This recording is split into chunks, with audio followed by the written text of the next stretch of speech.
आपने अभी तक हमारा चैनल सब्सक्राइब नहीं किया तो अभी सब्सक्राइब करें और बेल आइकॉन को क्लिक करके हमारी लेटेस्ट वीडियोस के बारे में अपडेट जानें।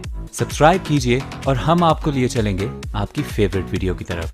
एक शख्स हज़रत अली रज़ी अल्लाह ताला अन्हो की खिदमत में आया और अर्ज़ करने लगा, या अली, कुत्ते के बेहद वक्त 7-7 बच्चे जमते हैं, जबकि भेड़ और बकरियां 1-2 बच्चे जमती हैं, लेकिन फिर भी उनकी तादाद कुत्तों के मुकाबले में हमेशा ज़्यादा देखने को मिलती है, जबकि हम भेड़ बकरियों की कुर्बानी भी करते हैं। तो हज़रत अली रज़ी अल्लाह ताला अन्हो ने फरमाया, यही बरकत है। तो उस शख्स ने कहा, ये बरकत भेड़ और बकरियों में ही क्यों, कुत्तों में क्यों नहीं है?